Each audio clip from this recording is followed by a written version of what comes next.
बहुत सारे प्रवासी मजदूर या इस जनपद के बहुत सारे छात्र या तीर्थयात्री जो अन्य प्रांतों में लॉकडाउन के कारण फंसे हुए हैं और जो आना चाहते हैं, उनके विषय में भारत सरकार,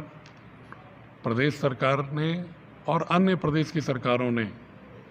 पारस्परिक जो सहमति के आधार पर नीति निर्धारित की है, उसमें ये व्यवस्था है कि जिस प्रांत से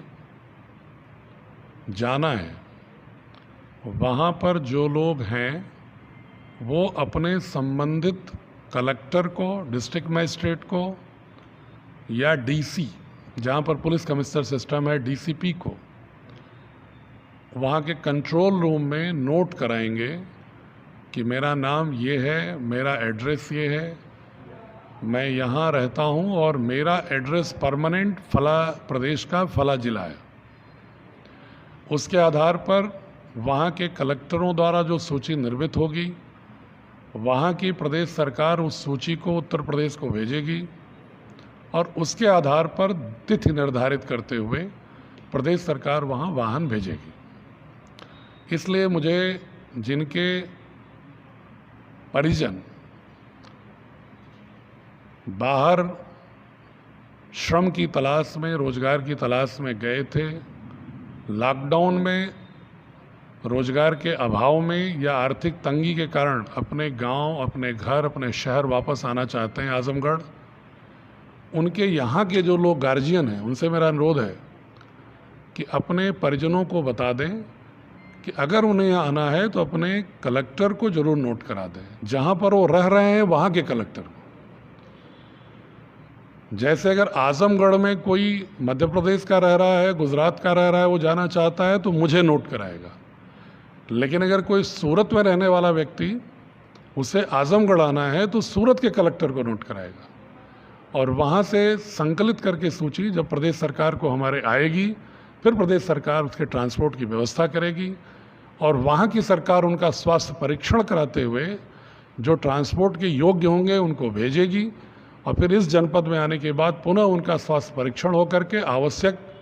निर्णय स्वास्थ्य विभाग के विशेषज्ञों के आधार पर quarantine, home quarantine, institutional quarantine जो भी करना होगा वो किया जाएगा। इसलिए